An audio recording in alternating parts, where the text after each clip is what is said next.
बिस्मिल्लाहिर्रहमानिर्रहीम। रब्बि इश्रह ली सदरी व यस्सिर ली अमरी यफ़क़हू क़ौली। क़ाल अल्लाह ताला फिर कुरान मजीद पारा 18 पहली 11 आयात। पारा 18 पहली 11 आयात। Look at this. पारा 18 पहली 11 आयात। पारा 18 की पहली 11 आयात का तर्जमा अपनी ज़बान में याद करना है। चाहे आपकी पश्तो लैंग्वेज है या आपकी उर्दू लैंग्वेज है, सिंधी है या बलोची है। पारा 18 की पहली 11 आयात का तर्जमा अज़बर याद करना है और इस तर्जमे का आउटपुट क्या होगा, फ़ायदा क्या होगा। इसका फ़ायदा यह हुआ कि आपके जो मोमिन की शख्सियत है, आप यकीनन मुसलमान भी हैं और आप यकीनन मोमिन भी हैं, और मोमिन की जो शख्सियत है उसके लिए बंदे मोमिन की ये शख्सियात है। शायद आपको नज़र आ रहा होगा बंदा मोमिन की शख्सियात। एक बंदा जो मोमिन है उसके अंदर उसकी शख्सियत कैसी होनी चाहिए, और ये पारा 18 की पहली 11 आयात में आपको मिल जाएगा।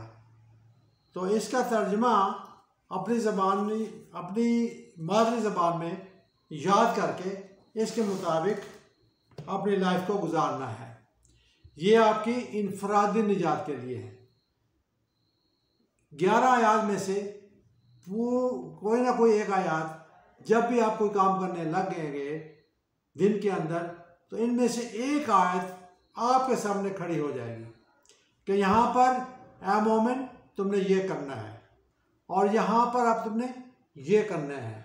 ये मुकम्मल आपको रहनुमाई देगी और इसका रिजल्ट ये होगा कि जैसे सूरह बकरा के अंदर है कि आप दीन के अंदर पूरे दाखिल हो जाए।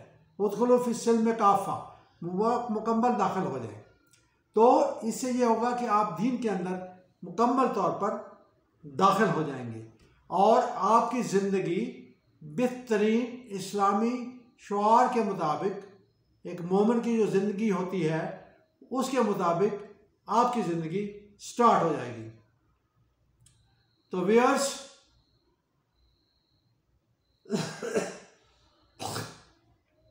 मुझे थोड़ी खांसी भी आ गई थी क्योंकि उम्र का भी तकाजा है और कुछ तबीयत भी मेरी नासाज है। तो ये जैसे आपको मैंने बताया कि बंदे मोमिन की शख्सियात के खद्दो खाल आपको पारा 18 के अंदर पहली 11 आयात के अंदर आपको मिल जाएगी। अभी शायद आपको क्लियर नज़र आ रहा होगा। तो ये है आपकी लाइफ, ये है आपकी ज़िंदगी। तो इसके अंदर जो भी आप दिन में काम करेंगे उसमें से एक आयत आपको रहनुमाई देगी। जो भी काम करेंगे, आप किसी से बात करेंगे, नमाज के लिए होगा, कोई अमानत की बात होगी, कोई अलग बातों की बात होगी, कोई आपकी करैक्टर की बात होगी, कोई उसके अंदर जो है आपके अमाल, जो अमाल सवाले हैं वो उसके मुतालिक ये सारा कुछ आपको बता देगा।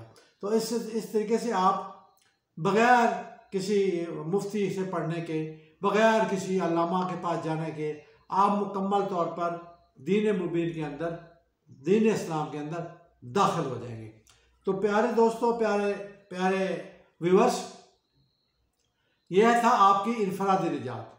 अब है उखुरी निजात, इज्तिमाई निजात। और इज्तिमाई निजात के लिए आपको थोड़ा सा एक्टिव पैसिव में जाना पड़ेगा। आपको थोड़ा सा पैसिव से निकलकर एक्टिव रेजिस्टेंस की तरफ जाना पड़ेगा, क्योंकि दीन जो है वो मुकम्मल ज़ाब्ता हयात है। दीन के अंदर मुकम्मल ज़ाब्ता हयात है। अब मेरी आंख में भी खारिश हो रही है, इसको मैं थोड़ा सा मार लेता हूँ ताकि इसके अंदर जो है ना वो भी सही तौर पर हो जाए, ताकि मुझे डिस्टर्बेंस ना हो। तो अर्ज़ कर रहा था आपसे कि दीन के अंदर मुकम्मल दाखिल होने के लिए पारा 18 की पहली 11 आयत का तर्जमा अपनी ज़बान में, चाहे हिंदी है, चाहे उर्दू है, संस्कृत है, पश्तो है, फारसी है, या आपकी सिंधी ज़बान है, या बलोची ज़बान है। तो इस तरीके से पाकिस्तानियों, मोमिनों, आया मुसलमानों, आप मुकम्मल तौर पर दीन में इस्लाम के अंदर दाखिल हो जाएंगे। ये आपकी इनफरादी निजात के लिए बिल्कुल क्लियर कट है। अब आ जाता है इज्तिमाई निजात।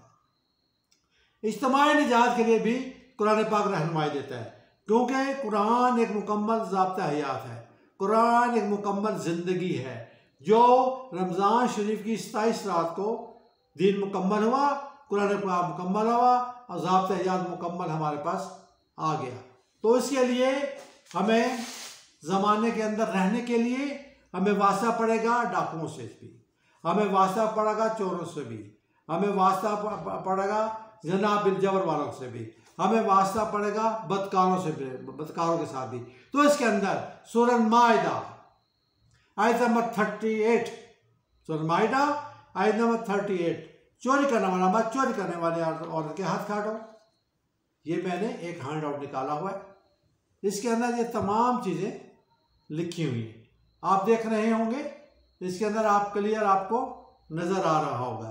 तो इसी तरह जो ज़नाबिल जबर है, बच्चों के साथ बदकारी है, तो उसके साथ सूरह नूर आयत नंबर 2, 100 कोड़े मर्द को और 100 कोड़े औरत को सरेआम लगाने हैं।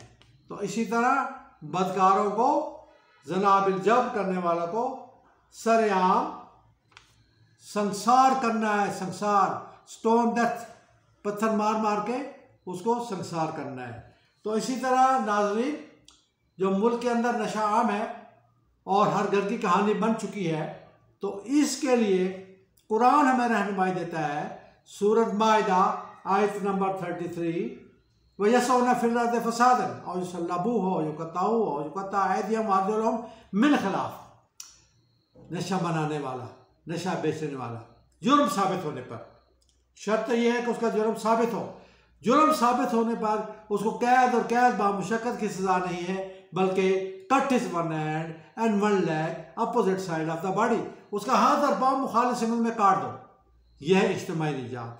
और इज्तिमाई निजात के लिए ये ज़रूरी है, मुआशरे के लिए, इस्लाह के लिए ये ज़रूरी है कि हम मुजरिम को जुर्म साबित होने पर वो सज़ा दें जो कुरान पाक के अंदर दर्ज है। इसी तरह जो मैशत है, मैशत को ठीक करने के लिए करप्शन, चोरी और डाका को दुरुस्त से मन लाने के लिए सूरह माइदा की आयत नंबर 38 में है। तो यह है हमारा आइन। Quran is not a book of worship, Quran is a book of law, Quran is a book of rules and regulations, Quran is a book of constitution, Quran is a book of old nation stories। तो इसके अंदर पहले वक्तों के जो कौमें गुजरी, कौम आद, कौम समूद, कौम लूत, आले फिरौन और कौम नूह, उनके अंदर बराबर बराबर अजाब आता रहा और हमारे लिए वो सबक है, हमारे लिए वो रहनुमाई है। तो नाज़रीन, लिखे और बोले अपने अंदाज में कि मुजरिम को जुर्म साबित होने पर वो सज़ा दी जाए जो कुरान पाक के अंदर दर्ज है। Okay viewers, wish you good luck, खुदा पैमान, अल्लाह पैमान। मैं था इकबाल खोकर और आप देख रहे थे human rights missionary YouTube channel. Pakistan जिंदाबाद, पाक आर्मी पाइंदाबाद। खुदा हाफिज़, अल्लाह पैमान, अल्लाह पैमान।